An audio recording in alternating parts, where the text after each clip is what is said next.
Welcome to another chapter of Built on Brains, your hub for innovation and patenting strategy. Today, we have with us prominent guest Mr. Prasad Krishnan, who has 27 years of experience of handling innovation. He has worked with companies like Tata Group, Mahindra, Volvo, JCB, and now he is working with Amman, India. So I welcome you on this podcast, and I hope all the audience will learn a lot of things from you with your experience of 27 years in this industry. Yeah. So thanks, Sunit, for your for the invite to participate in today's podcast to share my experience and my learning. Hopefully, I'll be able to influence someone's life or career, taking the learning from me. And in fact, sometimes you have to take a break and look back and see where you have come from, so that also gives you a kind of further mileage to go ahead. So thanks for having me in the podcast today. You have 27 years of experience, right? And you have worked with so many companies. Your expertise is creating a concept and bringing a product to life. How your entire journey has helped you to create the profile that you have? It's a good question. So I would say that it is very much the career which you try to plan, but then it takes you somewhere else. Okay. So I'm principally a mechanical engineer. Did my engineering back in 1995. After that, I joined a company called Autotech Industries, which is principally a product development kind of a component, manufacturing company. So which was my first experience in terms of getting the product developed from the OEMs, and then giving it back to them. So moving along the line, I decided from the day one I want to be a part of an R&D, principally because it is not a monotonous kind of a work. It's like each and every day you do something different. Let it be process, let it be manufacturing, or let it be design, right? So I worked for a company like a small scale industry, started my career. Then I worked for a TVS group. For pretty much in an R&D where we, on a hand, we develop, design and develop the components. So then I work for a Tata Group, which is called TACO, Tata Auto Plastic Systems. And then I moved into a vehicle manufacturing company like Mahindra and Mahindra Automotive sector. Then principally I got an opportunity to move to US. So I was, wanting for a global exposure. So I got an opportunity to work. Company called Caterpillar. Great. Okay. I also worked for a Volvo group of companies, and then moved to JCB back in India, and currently in Amman. So what it says is like, I have kind of a diverse experience within the domain of automotive and construction machineries, but been into product development, complete life cycle where I have gone through, but then starting from a small scale industry, looking into the leadership of the small scale industry, then learning across all the way from the small scale industry to a bigger OEMs, bigger MNCs, global companies, so that your knowledge and experience fine tunes along with that, so that currently in a role where I am in, I enrich all my experiences and learnings, my leadership, which I've seen, inspired from different people. Which is helping me to be where I am today. See, what happens is nowadays you see that you get opportunity to become in a big OEMs, and right from the day one you get a computer, you get into it, prepare something. In those days, we worked on AutoCAD, which is one of the primary tool we had. Right. But then my career was pretty much started with a kind of a product development, which is in line to the manufacturing. Someone has designed a product, so we just have to develop it, manufacture it. So by doing that, so what happens is you get a hands-on experience of how the manufacturing, the processes would be, and how do you develop it, how do you develop the tools, accessories or fixtures and everything. So that became a solid experience. Every engineer should have their hands dirty at the early phase of the career, where you have to find your own way of developing the products, or a component like that, with no processes, no systems in place. So it's like a small scale industry where they'll say you just get a drawing, just go and develop it. How do you develop it? You find a way, like that. This is how Because if I would have been a part of a big group, yes, certainly they would have had some processes and systems, but I was fortunate to be not of those group at the early phase of the career, so that you can evolve yourself. Okay. What is the best way of doing work. And fortunately, we developed a lot of components, a lot of products, in a very efficient way. So being done that, see what happens is, if you take a complete product development life cycle where I started with the manufacturing, developing of a component, and then gone into a core designing. So what happens is, you design a kind of a component, some product. How do you know that it's going good? How the customer has taken that, right? Unless you get a feedback, get a feel of that, and you don't know whether your product was successful or not, right? So if I split my career, like I have a 20 years of learning experience and 7 years of implementing my learning experience into an organization now. And of course, from here, still learning towards, further journey in the senior management. So first year, let's say first 8 years, or let's say first 10 years was with pretty much developing a component, designing, launching it, and then when I say design and launch, which includes a concept and everything, right? Then I was a part of, a issue resolution team, the quality team back in Mahindra and Mahindra and Caterpillar. So what happens is, someone has designed it, so we get a customer complaint, we investigate the root cause and everything, why this design is failing, and then give a feedback and try to improvise the design. So that gives a perspective of, maybe for you it is a good design, it's indeed a good design, but there are some improvements, expected, right? Or it's failing in the field like that. So that gave me a kind of a complete dimension of, the other side of the island, how it looks like. For example, if you take Caterpillar, it's a kind of a company where in the stroke of a finger you get everything. You get 15 years, 10 years data of the designs and the solutions or the issues we have faced on those designs like that. So very interesting thing of using a Six Sigma methodology and trying to find the root cause and everything. Now, being completed that, what happens is, you got a good experience in manufacturing, tools, jigs, fixtures, you name it, whatever you want. Then you have a very good experience in terms of a hardcore design, from concept to implementation, everything. Then you understand the customer perception of it. That is very enriching experience. Now, with all this thing put together, now you have to understand about the business. Okay. Right? So you're in a corner sitting and doing a design, and you don't know where it is going, or how this product has been is contributing for the business or for the growth. So I moved into a program management, so where I've executed a lot of program projects in US and in India, the engineering projects. I was an engineering project manager. So now supervising a team of experts who's doing a design and development, try to contribute to an extent, but try to be more on the from the execution perspective.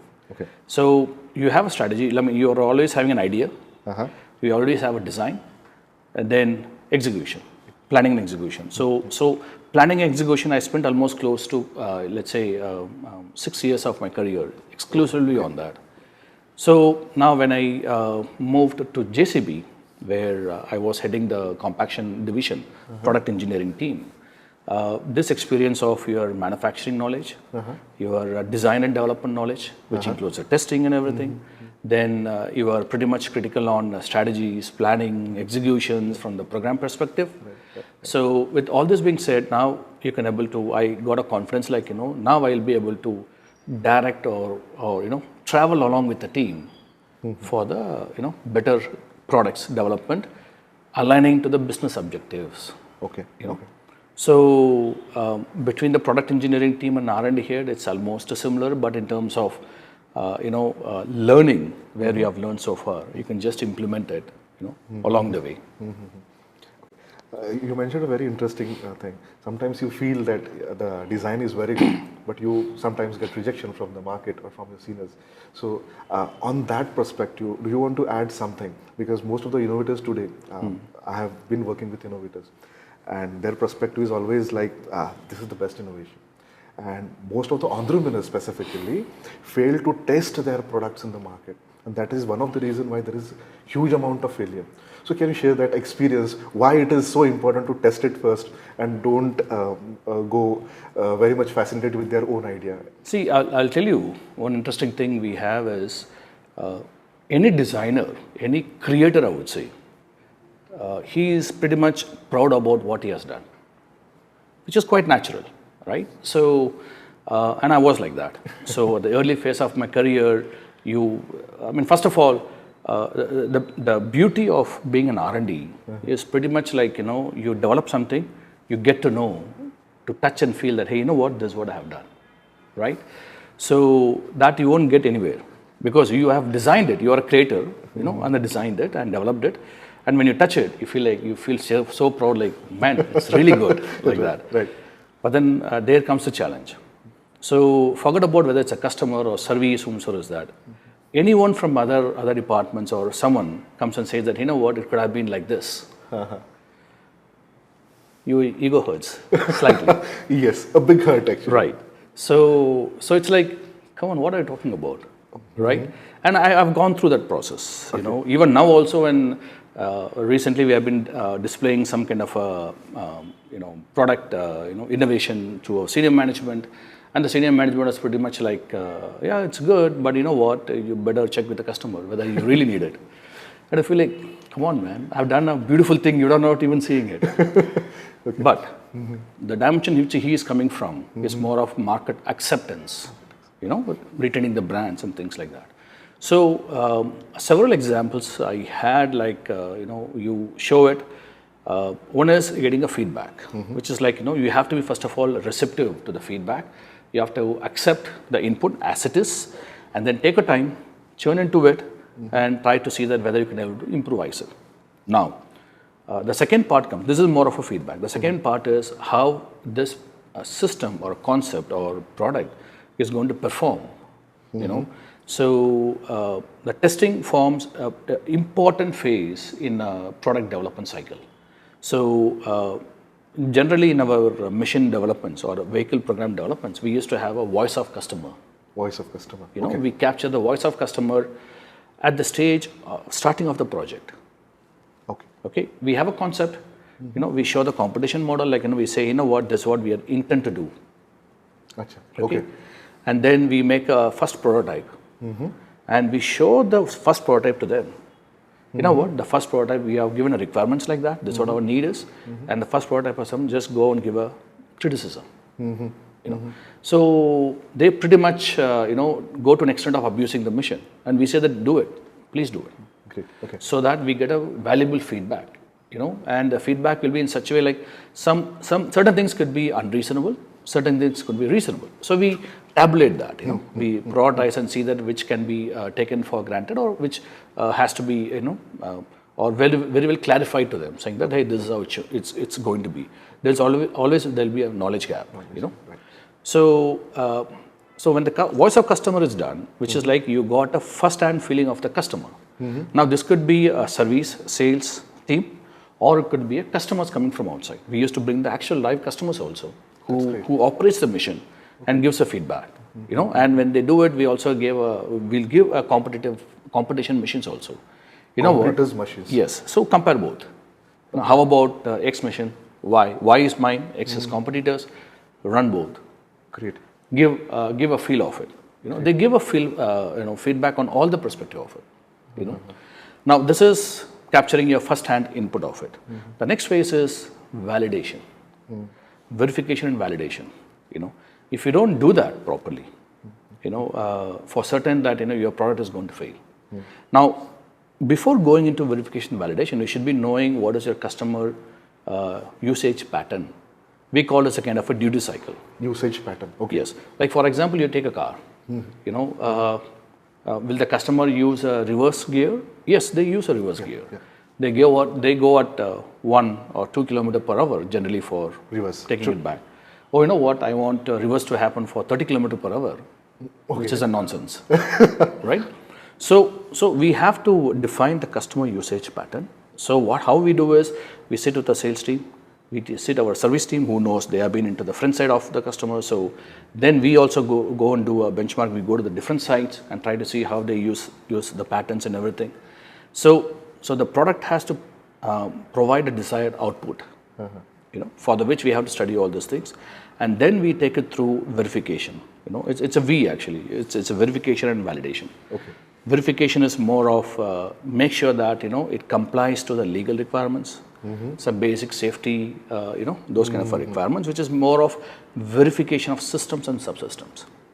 When you go for validation, it's more of to check the durability or reliability and durability of the systems, subsystems, or the machine as a whole. So if you don't do that, then most likely you're going to pound with a lot of customer complaints or your product failure, which will cause an issue to your brand image. So it's very important, I guess, because even if you're fascinated with your own design, and if at all your management or even specifically your customer doesn't like it, it's going to fail. So this is a big learning, and I think so startups and the upcoming innovators should understand this importance actually. And this is also my recommendation, that you take a feedback. Otherwise, your entire investment or your aspirations also can fail because you have not taken a good feedback. Adding to this, the feedback, earlier what we used to do is we get the prototype, then we test and validate, and we are very proud about what we have done. Then the voice of customer happens pretty much just before productionization of it. Okay. Then the customer touch and feel, they say, this is what I wanted. Then you have to go back to the drawing board. So the timely intervention of these steps, it's very crucial for the development, so that you capture along the way, the feedback, so that you can able to, optimize the solution which you are providing. So in Amman, India, what is the role that you are playing? So I currently work as a R&D head. When I say R&D head, it's like, a complete end-to-end, engineering team. I have opportunity to manage them, which includes all the way from,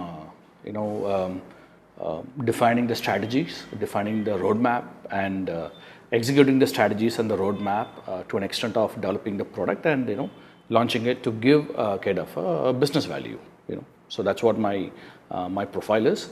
Along with that, I have a team of, let's say, 44 members, and which includes all the way from your project management to the design team, to the testing team, to the subject matter experts for electrical, electronic, software, everyone together. So it's a kind of a very young and dynamic team. And what value I'm trying to provide, or I have brought into the table, is pretty much like my experiences, my learnings.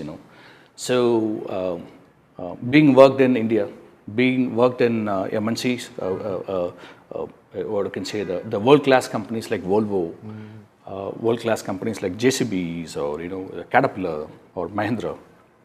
So you're learning along with the ethical way of doing a work, which is very important. Right. So I brought in more my experiences, my learning, and I generally what I do is work with the management closely and work with my team closely to make sure that they succeed, right? So you as a kind of an entity has to provide a value to the organization in terms of getting the business revenue. At the same time, you also have to make sure that the technological upgrades because I am on the very first chain of entire you can say the business processes. Okay. R&D is a very starting point. Right. So there everything evolves. So my experiences so far worked in these industries are helping me, and I'm contributing to the company along with a fantastic team which I have down below. Young and dynamic engineers who pretty much give their all out to get the things done. So we have launched several products, emission upgrade products, or products for Europe, products for South America. A lot of products we have launched it. It's all credit goes to my team. That's great. That's great. In Amman, India, you're specifically heading R&D, right? So how your struggles and learning has helped you to shape your thought process till date? Yeah, sure. So, see, to answer this question, first I have to tell about who Prasad is, or my personality. Right. So, we were pretty much like, kind of started as a kind of a lower middle class kind of a family. Okay. Okay. And I had a great mentor, Okay. personally and professionally. My couple of uncles, one of them worked in defense, Mr. Kumar, and there's another uncle who worked in a TVS group of company, Mr. Ramakrishnan. So why I'm saying that is, I've been groomed by these people. Whenever I have a time, right? During my engineering, I go on, we go for a walk, we talk. They share their professional experiences. What is happening in their industry. Right. The ups and downs. The challenges like that. So it's like it has imprinted onto me. Okay. So me, kind of a Prasad is a kind of a person where I believe if a person can fly, I would say yes, you can fly. I believe in that. Great. Okay. Which means like if you have a proper approach, you can still make it happen. Okay. Right? So that is there, making impossible a possible. Okay. That is there right from the beginning, I would say, Okay. So that is what it's keeping me alive, until now. So whenever I've gone through the stages of different companies, I've seen different leaderships, different failures, successes. So I used to tell myself like, if I see a kind of a failure or something which is not right, I imprint myself like, tomorrow you being a leader, you should not do this. Okay. When there's a success, then you learn from it like, this is a better way of doing it. Or maybe I inspire them, So we should learn from them and try to incorporate that in our experience. Right. So these are my learnings, I would say, So the Japanese way of saying, right, the seeing is the best learning. Correct. Right? Correct. So that one of my friend has taught me that. I'll tell you with a couple of examples. My first company. See, I don't blame the company, but it's a very small scale company, and they were into development. 2 or 3 experiences which hurt me, which is like I was thinking that maybe tomorrow when I become a better person, a better leader, I have to make sure that I give this kind of a space to my person like that. So those days, you being a product development guy, it is more of you have to develop a product of your own, putting your hands dirty. So when I come home at the end of the day, my entire body will be of a diesel smell. Okay. What happens is you don't have a people for you. Like let's say we have some machined components. You develop it, you bring it up, and there's a diesel spraying machine will be there, and you have to put your hands inside. Or diesel spray करके clean करने का. Clean. Okay. Right. And then you have to give it to the next kind of a guy, and he will not do your work. We have to go and do the work. Okay. Like that. Okay. Whenever they have a time, they'll do it. If not, they won't do it. Like that. So that's how the life was. And so those days I used to proudly drive this Atlas cycle. And it is like in a day we travel close to 20 to 28 kilometers a day. On the cycle? On the cycle, on the hot sun in Chennai. Oh my God. So I worked in industrial estate, Automotive industrial estate, which is Asia's biggest estate. And the miracle over there is anything you think about can be developed over there. We have close to 10,000, shops, or not shops, I would say. The workshops were there. You name it, you get it. That's a tool of learning there. You should have it. So we have to develop a product, which means like we went and asked management, can we have some moped or some bikes or something like that? They say, shut up, take your cycle and go. Oh my God. Okay. That's how it is. So anyway, it's a first experience, so we obeyed that. We used to drive a lot. So you take a component, go to one vendor, then from one vendor number A, then vendor B, then vendor C, like that. So back and forth, we used to work. And that's how we developed a component. And at the end of the day, when you see the component, you can touch and feel. But then the learning was, I'll tell you, once it happened, like we have to make some fixtures. Fixtures, okay. We have a component. For the component to make a drilling, on the shaft. It's a rocker shaft. You have to make a drill jig. No one is going to make a drill jig for you. You have to make a drill jig for that, for your own component. So which means you have to go to, there's a famous shop called Shivgami Traders. They deal with big plates and all. So we have to just go give us sizes. We have to design the jigs and fixture, go and give a cutting, and these guys will cut. And they'll say, you take it. So one fine day, I was going there, and we have to order the plates. They ordered the plates, and those guys, the supplier, we're talking about close to 200 rupees or 250 rupees, something like that. And my company will give only check for 200 rupees. So they will not give a cash. So I have to get the bill. I have to go back to the company in the hot sun of 40 degrees, and I have to ask for a check, beg for a check, I would say.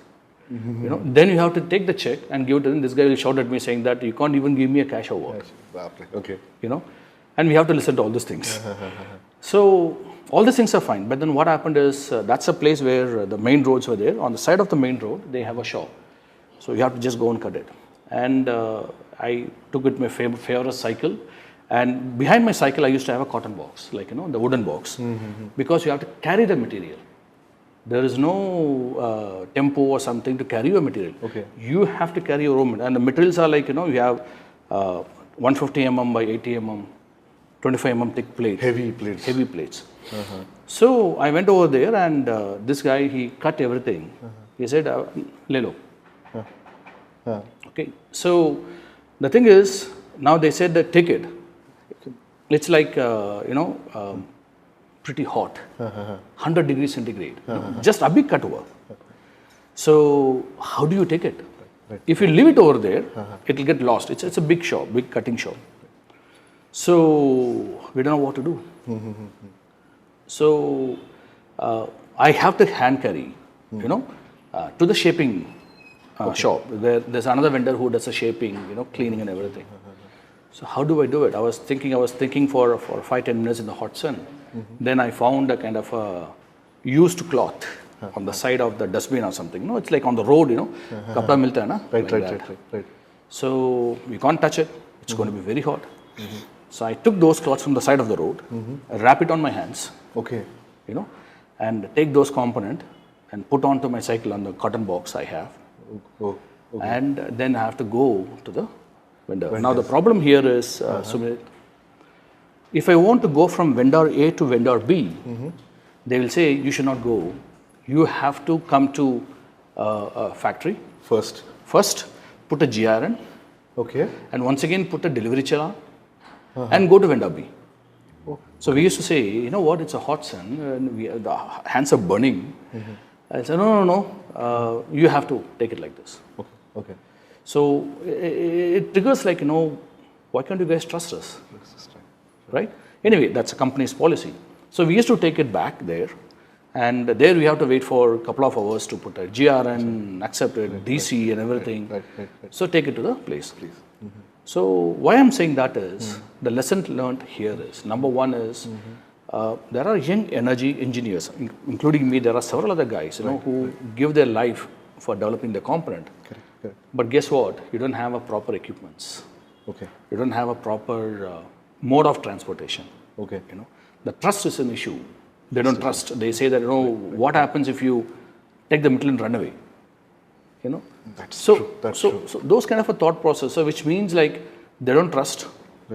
They abuse you to an extent, like, I was thinking one fine day, like, on the side of the road, carrying, the used some kapda and taking the parts onto the cycle. I felt like, where am I here? Do you really think that I have to be here? But the learning which I have taken it from there is, tomorrow when you try to be a leader, learn to trust your team. Give them proper environment for them to excel. Yes, sometimes people say that, they have to abuse you, to get a real out of you. I agree with that. In fact, I could be able to learn my full potential in that company because they push you to the limits. But then I do that with my team now, but with respect. With respect. I make sure that, their self-respect is not compromised, So I push them to the corner, but with the respect, which has to be. Learn to trust your team. So this is one of the examples I thought I'll share with you guys, because each and every struggle, each and every experience, there is a learning into it. And if you try to adapt or learn that learning, then you become a better person or better leader. Right. When the opportunity knocks at you, you prove it that, Right. you implement the good ideologies over there. Right. So this is a great learning that if you are able to push your associates, your staff to a limit, but in a respectful way, right, you can get maximum out of it. Right. Or we can make them shine as well. In other words, if I can put that way. So with this experience, can you help our audience to understand your R&D strategy, which can be used to success? Okay. So it's a very interesting question, because strategy is a starting point of everything. Right. On a business or anything you take, right? Yes. So I would say these are my learnings. It doesn't mean that you have to follow. This is not a kind of a Bible or a book you have to follow on, but I'm just sharing my experience. See, number one is, when you talk about the strategy, I play with 4. Number one is understand the market. Okay. Number one. Number 2 is understand the requirements. And once you understand the market, when you understand the requirement, then try to be time to the market. In time To the market. Okay. Right? And number 4 is watch trends and competition. Okay. 4 process. I'll tell you the reason. I'll give you a brief description of that. Number 1 is a company is exploring a new market, or existing companies exploring a new product. You should understand the market, what we are talking about. Right. You go to a kind of a state where they have not seen the car. You can't bring the Rolls Royce over there. Very true. Right? So understand the market. What is the landscape you are having, you are playing with. Which is very, very important for the new company to come in, or existing company to play the strategy on it. Right. So number 2 is requirements. Understand the customer requirements. It is not only customer requirements, it's legal, the law of a land. Okay. And also understand that what kind of compliances you should have. Okay. So like for example, your company has to make certain targets.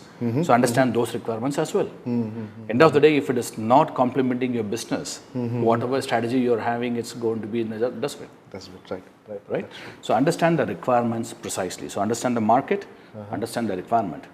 So once you understand the requirement, now you get into a development, product development, design, everything you do it. Now, if you don't bring a product right on time to the market, you lose the entire end game. Okay. You launch a product, like you take a mobile phone for example. If you don't renew that each and every 6 months with the new features and everything, you'll be behind the scene. So time to market is very, very crucial, because I had several experiences in my equipment industry, where a product is supposed to be delivered in 2 years, 24 months time, and we have delivered it in 4 years. So by the time the product came out, it's like, fine, we move to the next stage of it. Right? Okay. So time to market is very, very crucial, so that you can be with a level playing field. And number 4, the trends and competition. It's very important. Like when I say trend, it is about what kind of a market share we are talking about. We have to be monitoring that. We should be monitoring about what is the market size we have. The market would have grown. It would have, like for example, from urban to rural areas, or vice versa. It must have grown. So you have to have a trend. The trend in terms of market share, the trends in terms of your profitability, the trends in terms of a market size expansion, the trends in terms of your revenue, the trends in terms of technology. Okay. Right. So when I say trends, it encompasses everything into it. Okay. So by having this trend, you know that where you are traveling through, whether you are on a right path or on a wrong path. Right. If you lose a trend, if you're not monitoring a trend, then you think that you are a market leader. Right. End of the day, market would have been taken by someone else, Right. right? And most importantly, what's on the competition. Okay. You know, so when I say what's on the competition is, you learn a lot from the competition because they also think in the same line of fashion what you're thinking, True. right? So keep always watch on the competition, the technology, right? So do a benchmarking and try to see that, how the market is evolving. Okay. At sometimes your competitor would be much more ahead of you, True. right? At sometimes they'll be capturing you. True. Right, you might be a market leader, but the trends will say that your competition is growing up, and you have to be a little bit innovative to retain your position. Right. So I play with this four. Okay. Okay. Time to number one is understand the market, understand the requirements. Time to market is very crucial, and number four, most importantly, trend and competition. If the fourth one is missed out, then you're going to fall below the scene. Okay. I'll tell you the recent one. Ford Motors. Ford Motors, okay. Right? The Ford and Hyundai came to India somewhere by 90s, early 90s of it. Okay. At that time, there is no buying potential is not there. Okay. All the guys are middle class people. Right. There's no purchasing power for Indians. So they were in this segment for 25 years, and I think a couple of years ago they walked out of India. Right. They said, we're just closing everything. It's not profitable. I'm going back. Right. Guess what? The buying potential has increased drastically. Globalization has happened. Now people are even importing the cars. Sure. Now they're trying to come back. Okay. To catch up, because now all the great Chinese companies, European companies are selling their premium products over here.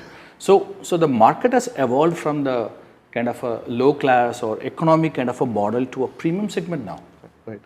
So now Ford eventually want to once again participate. Okay. That's what I'm trying. I mean, you have to be always watchful on this four. Right. How the landscape is shaping up. Right. Trends, look into it, And it's not only that, it's even the technology as well. Now people are wanting for more technology. Yeah. Right? It's no longer a brake pedal, gears and steering. And the same applies to my industry. You won't believe my industry is like, we make a equipment.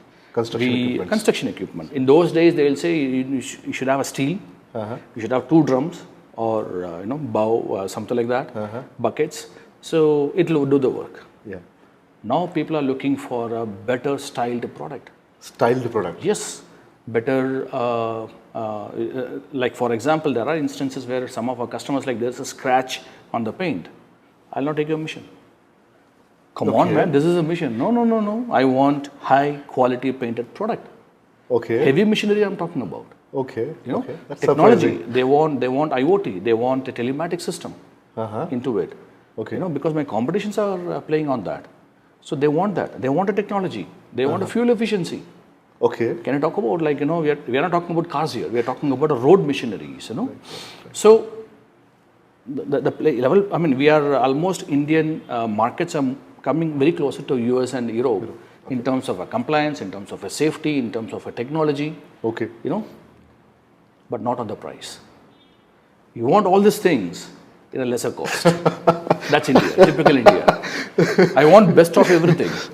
Typical Indian demand. Exactly. So maybe the industries have pushed customers towards that, showing them the carrots. Hey, you know what? These are best things we have. Unfortunately, it is hurting us because we showed all the carrots to them. Now it's saying that you give the same carrot for the same price. So how do you manage this then? How do you lower the prices? Well, see, it is very. I'll say it's very competitive.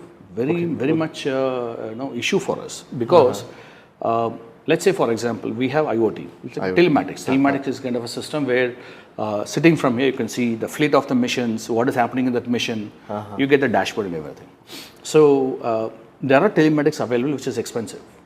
The telematics which we have in Europe is much more cumbersome, expensive. It has a lot of features. So then we have developed a telematics here in India for the needed extent. So we work on the features. What are the needed features are required. Hi-fi features may not be required for Indian markets. We adapt to the needed requirements of the Indian customers or Indian markets like that. But still, it's a very tough competition to play with. Yes, that's very true. Actually, in India, we want everything, but at a lower cost. That is one of the reasons I think so. It gives a lot of push to give same features, But reduce the cost at the same time. It's challenging, I guess. I mean, see, the amount of the population you're talking about, the infrastructure growth we are talking about in this industry, it's humongous. So people want to play because they want to encash the development which is happening. In fact, much more sustainable development, which in India we are talking about, which is there. So people are ready to be, fight in this competitive environment. Yes. That's good. Innovation, it doesn't give you always success. How do you take risks and see that you have to decide that this is how you have to go ahead? So it is very interesting, everyone should have a risk appetite. Okay. I would say everyone, let it be in engineering or any profession you take about, right? So, and people take a risk. The day-to-day life, you take a risk, like you crossing the road. Yeah. You are taking a risk, like, in fact, recently I used to commute back and forth to my company, which is 50 kilometers one way, 100 kilometers. And at one point I was seeing that my car is still scratchless. Okay. And I used to take a pride, like, acha yaar, dekh lo, you acha chal raha hai, so you didn't hit anyone. The answer is wrong. The other guys who are driving along with you, they're also good equally. Acha. So then they don't scratch your car. Very correct. Correct. That's how it's in India. Like, you take in Europe or Americas, they have systemic way of driving and everything. So whereas here it's not like that. They also crisscross like a snake and ladder and everything. Expert drivers. So in the India. credit equally deserves to the people who was driving bicycle also, because he drives it very disciplined in such a way that he doesn't hit anyone. Right. Anyways, coming back to this, see, if you don't take a risk, you cannot grow. Why I'm saying that is, whenever you take a risk, there's an opportunity for it. So in R&D, there are many failures will be there. Right. So the company where I worked, all the companies where I worked, I have to find a way to come out. You're stuck into a problem, then you have to find a way to come out of it. And then there is a powerful learning for it. And then you try to make sure that you don't lose it. I'll tell you a small story. This I'm saying that I would say it's a kind of an unconscious kind of a risk I have taken in my personal life. Okay. So this is a story where I was very much comfortable back in Chennai. I'm basically from Chennai, right? So 8 years, good experience. So now I want to explore the world. When I say explore the world, those days it's like exploring a different state. Go to a different state and work like that. So I got an opportunity to work for TACO, the Tata Auto Plastics. So I moved, and this is the journey about how I took a risk in moving. Okay. And there are many people who have done that. It's not like that they have not done it, but this is a kind of a funny story which I had for my own. And so one fine day, a consultant called me saying that you have been shortlisted, so you have to come for an interview. Okay. I said, fantastic. When do you have to come? So this is on Thursday night, by the way. Okay. Monday is an interview. For me, I have never ever traveled in the sense, like I have been to Delhi few times like that, or Pune a few times, not to an extent of prepared, going for an interview like that. So I said, okay, I'll come over. And somewhere it's a short time, so I booked a kind of a tatkal or something like that. I don't have a return ticket. So I took a Chennai Express, the famous Chennai Express, and I knew that Chennai Express will go to Pune, and Mumbai. But I don't know what time it reaches over there. Okay. Those days you didn't have internet, to find all this kind of a thing. So 6 o'clock in the morning, I started the flight. Sorry, it's a train, and I don't know the climatic conditions. It was somewhere in November, end of November like that.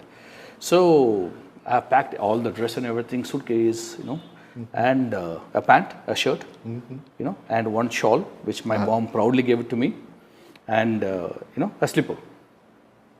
So I boarded the train, and one gentleman who was sitting next to me, that happy soul, I asked him what time it reaches Pune. He said, sir, don't worry, it reaches by 6 o'clock in the morning, because I have to get down and get the tickets for the next day to return to Chennai. If not, you are stuck over there. Right. So everything went on very smooth. So I went to, had a good sleep. And somewhere by, there's a noise like, chai, chai, chai, like that. That disturbed me. I just woke up. I say, what the hell is happening? Where are we? And you peek on the window, you see that Brady Village, Pune. And I was sleeping sound. And then I was looking at the clock. It's like 2:30 in the morning, not 6 o'clock. So I got down, like I don't know how many minutes the train was stopped. I was not aware about it. So I was in a hurry that, they are going to take the train. So before that, I had to get on. Because after Pune, I don't know what is the next station is. I'm so ignorant in such a way that I know only Pune. Okay. I got down and I was so much in a deep sleep, I couldn't even open my eyes, even getting into down in the platform. So I stood, I sat there for almost, let's say, for 10 minutes. And then you feel like, like all your fingernails and everything is like, it's like a needle piercing. And guess what? It is like a cold, winter cold. In Chennai, we have never ever experienced a cold, chillness like this. And my slippers, I was looking at my slippers, like it's like so, chilly. And I don't know what to do now. So the shawl which my mom proudly gave, that is, it's a pink color. I looked at my pant, which is a brown pant, it turned into a pink. With all the spurs and everything got in. So it's like, I was pretty much looking like a beggar, in a platform. So anyway, I was trying to wipe it off everything. It never went on. And I asked one guy. And the funny thing is, I don't know even a single word in Hindi. I cannot even go and ask, "Pani de do yaar, kidhar milega?" Like that. So it's like if I want a water, I'll say water. Like this, that's my sign of asking. Sign language. Like I never ever learned Hindi, never ever, listened to even Hindi songs also. So it went on. I have to book a Tatkal ticket. It's 2:30 in the morning, and the ticket will be issued somewhere by 8 o'clock in the morning. So I have to go and be somewhere else. So I went to the first platform, and I asked another good soul that, where will I get the tickets? And that guy, he said, sir, it's on that corner of it. Dekh liya, wo counter hai na? Udhar milega. Fantastic. So I was very happy. I'm the first one. 3 o'clock, who will come for Tatkal ticket window? Right, in the morning. Right. So I went over there and stood over there. You can't stand. So you have to sit down. I sat down in the it's just like granite, the platform floor, like that. And slowly, you feel so cold, I was in a sleepy mood, so I slowly stretched my leg and slept. See, the thought process is I should have taken the shoes and put on my shoes also, right? Right. I didn't do that also, like with the slippers I slept. Okay. Somewhere, there is a knock on the stick was, on the floor, like, hey, uto yaar, uto, everyone get up. 6:30 in the morning. I got up and he said, police wala. Hey, why are you sleeping in a platform? Get up. And take it.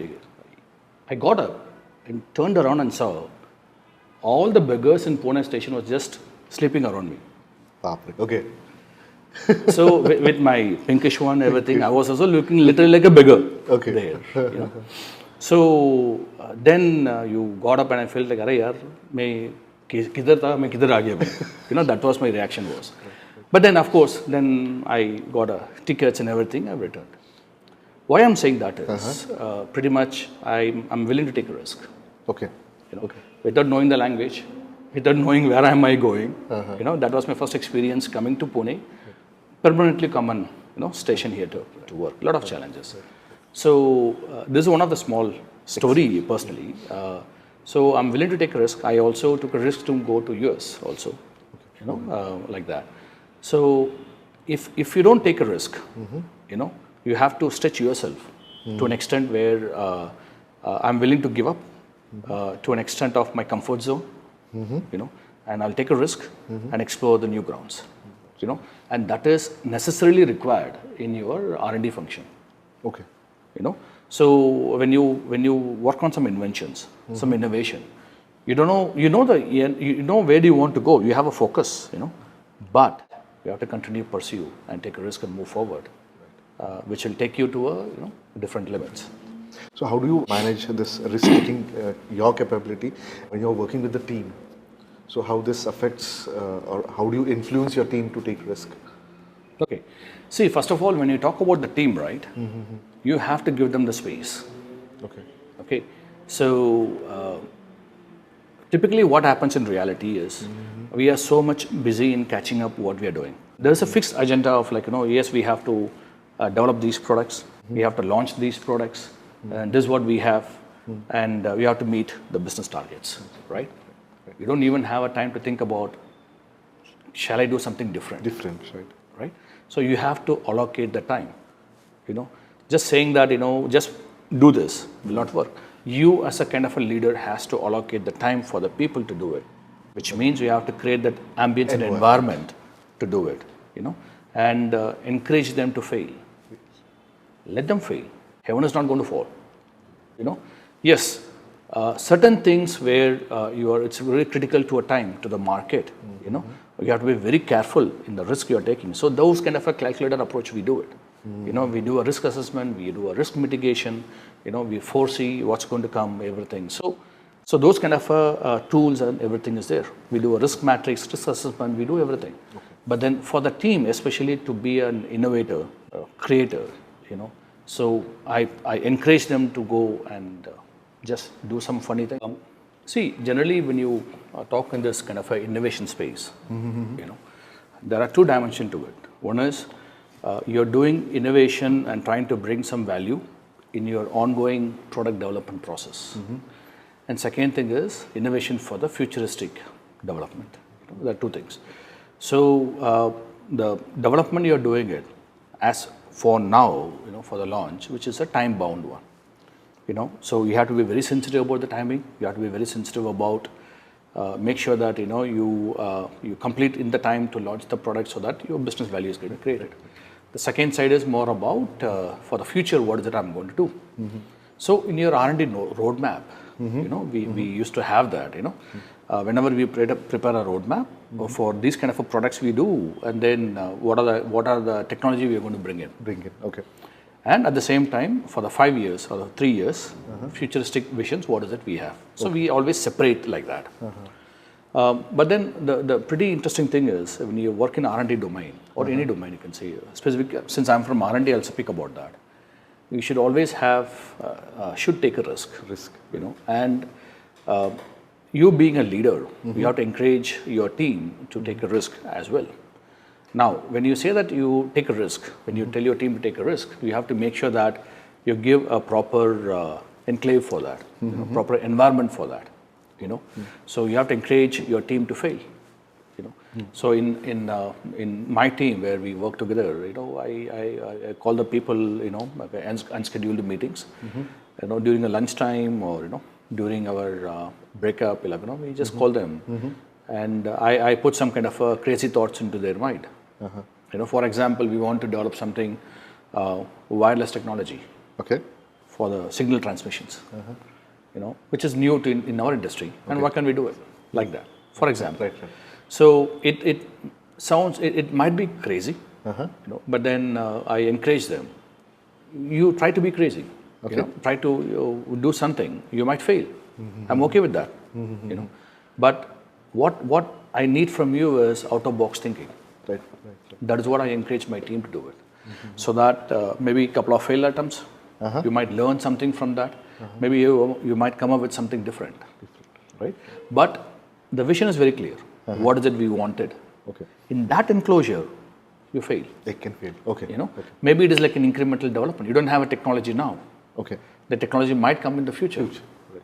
But if you don't take a risk, Sunit, people or others will take a risk and they'll capture the space. Right. That's true. That's right. So we never thought about the smartphone. True. Someone took a risk. Correct. It could be a major decision or it could be a minor one. But whenever you take a decision, you're always alone. Okay. Right? So like that, when you, me being a leader, when I decide to let my team to take a risk or fail, I'm answerable to my senior management as well. Because everything is accountable for the resource. Correct. All the resources, time, effort, whatever we are spending should add up business value, right? So how much willingness I'm willing to take a risk, trusting my team members, right? And encourage them to take a risk and fail, but come with some kind of a evolving thought process. And at the end, you are responsible for the failures as well, for the management specifically. Exactly. So yes, I'm willing to bet on my team, do it. And any success comes, let them take it. But then failure comes, you have to make sure that you don't demotivate them, right? Right. So that's how we practice that culture, Do something crazy, come up with, fail. Right. So with this risk-taking appetite that you create amongst your team member, how do you balance creativity and still remain focused with a structured process that gives you result? So is there anything that balances creativity and also still have a structured process to achieve the desired results? See, first of all, you should ask about why do you need a creativity at all, right? Right. In my view, in my brain, it comes, three major reasons comes in. You have to be always creative to be a leader in the market. If you're not creative, you're not a leader in the market. You have to be creative so that you're having a sustainable growth. True. Right? True. You have to be creative, especially if you want a long-term success. Right. Examples like Kodak, Ambassador. Right. There are many such instances where people, I won't say they are not creative, but maybe they are creative, but they couldn't execute it, or for whatever reason, they went out of the market. Right. There are several companies. You take, for example, Volvo Group. They are still a pioneer in technology. Right. They are always creative. In fact, if you go to Volvo, you see that they are working on a kind of a technology which is required 10 years down the line. They don't work for today's need. That is how they cycle. There are several innovative companies are there. So you have to be principally creative to achieve these three. It's not like the other things are not important. In my view, these three are very critical. You have to be, you should have a sustainable growth. Right. You have to be a leader in the market by your creativity. And number 3 is, for your long-term success, sustainability. Now, like I was saying about earlier, you need to be creative. At the same time, you have to see the business value as well. Structured process. Yes. Yeah. So as I was telling about creative, why you need a structured R&D process? See, all companies, and I work for great MNC companies, and everyone has the structured process, which means we understand the business case, understand the market, business case, and then evolving that into the designs, concepts, and everything. So each and every gate processes we have, we analyze it. We check and balances where the money is going, how much is the returns I'm going to get. We calibrate that each and every gate. The concept design has been finalized. Is it really going to give a value to us? We see the business. Sometimes you have a pretty clear vision about your requirements, products, and everything. But then down the line, you come to know that this product is not viable because of the concept you have selected is much more expensive to execute like that. So the structured processes are required to do a check and balances, to make sure that you are on the path, on the timeline, to make sure that you comply to the legal requirements and everything, and to make sure that you are into still not off the track on the business, you are still on the business track providing a value, and the protocols. Each and every gate has a protocol to make sure that your maturity has been attained in terms of our product design, in terms of our manufacturing processes, in terms of our supply chain, in terms of training for the new product. So if you don't have the structured process, what's going to happen is you're going to bring something to the market which your own internal team is not aware about it. Right? So it's a kind of a CFT, cross-functional deliverance will be there. So strategic or the R&D, the processes are as crucial as important. Now, being said that, you cannot be a slave to the process. I've worked on a company where they used to stick on to the guidelines of 1, 2, 3, 4, 5. Without that, we'll not go to the next one. Whereas I've seen agile, I would say a much more agile process where they look into the maturity of it. Okay. the maturity state of it, and move forward, not slaving to the process. Okay. So working in various different MNCs, I have got a blend of that. I know that how to do a structured way of going by books, and a limited editions of development, which still complies to critical deliverables, and trying to bring early to the market like that. So now, when you do that, there are two things. One is the mainstream and the substream. When I say mainstream, that the R&D is always, we have a fixed deliverables, you have a fixed timeline, so the entire program will go in a stipulated time frame, which is a mainstream process which we do it.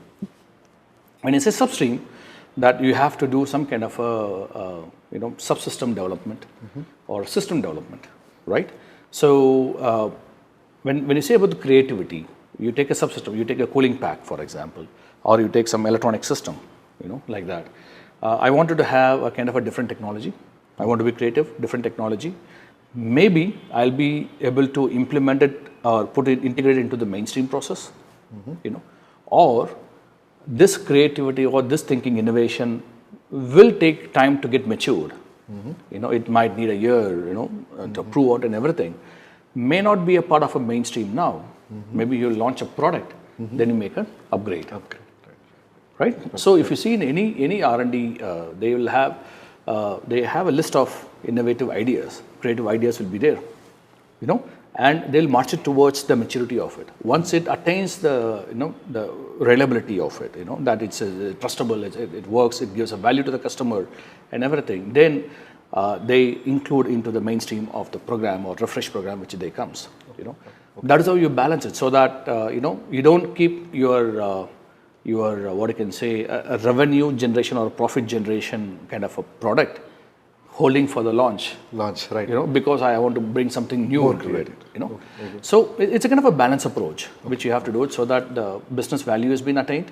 At the same time, still affordable creative innovations can be played into it to make sure that you still be a leader or sustaining in the market.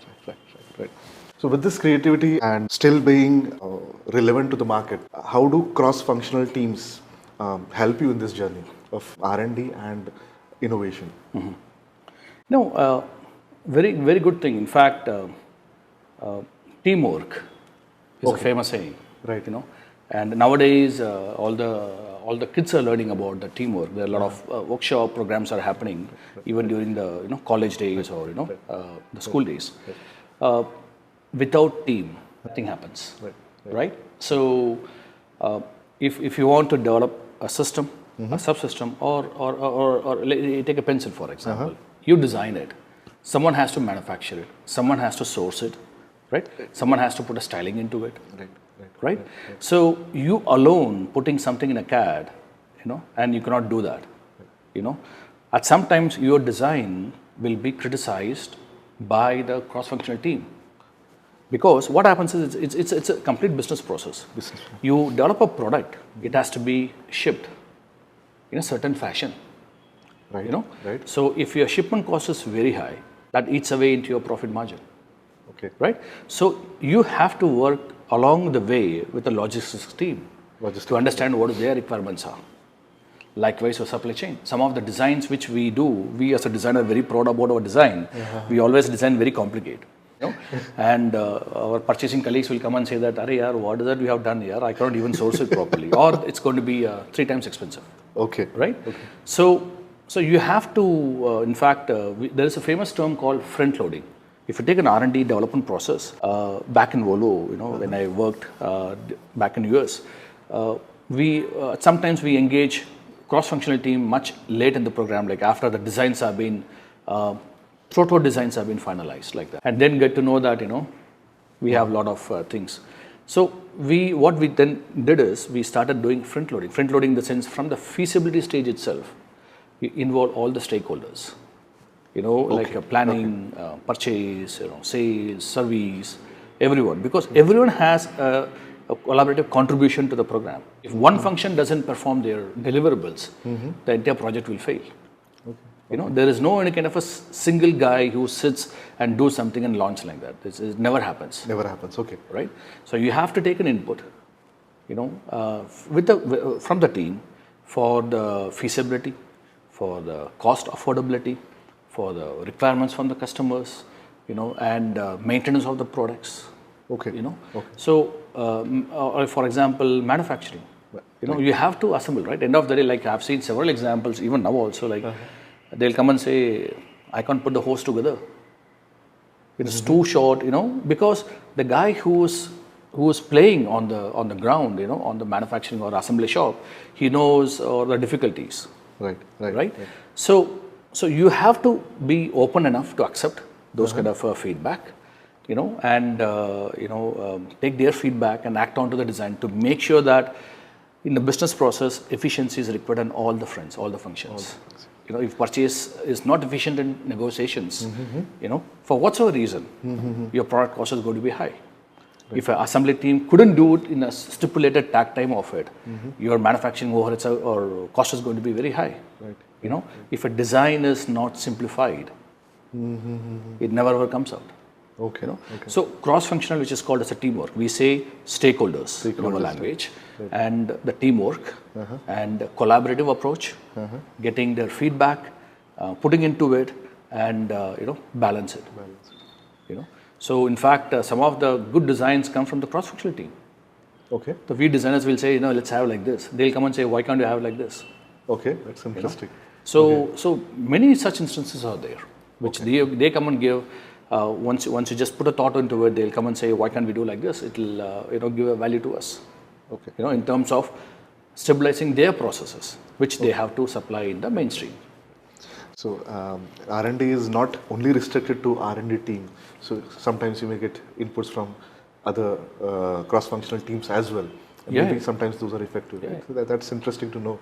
Even you do one, let's say you do an invention, for example. You have your Photoshop with you, right? So to start with, you have a rapid prototype technology is there. You do your design, bring it, you do it. So now you see that, fantastic, my concept is successful, I can be able to make a prototype, it's working. Right. Now how do you execute it? Right. So you alone cannot go to the purchase, you cannot go to the supplier to negotiate everything. So you need those partners into it. So instead of you making a wonderful assemblies, wonderful product or systems or subsystem, and later on you bring it to the table, people will say, no, this is not a way I can manufacture this. It's way too complicated. So involving all the team members or all the stakeholders from the beginning itself is very important. From the beginning itself is very important, so that you achieve or reach your goal in a smoother fashion, in a much faster phase. Nayato, what happens is you go back to the drawing board each and every time. Right. It may increase the time of output, I guess. Right. If you have any questions, you can comment in the comment box. I will try to get access of Mr. Prasad and try to get answers for you. If you think that it is useful for any colleague, relatives of yours, please don't forget to share this knowledge with your peers and relatives who need it the most. And at the last, don't forget to like and subscribe to our channel. Keep innovating and keep earning. All the best. Thank you.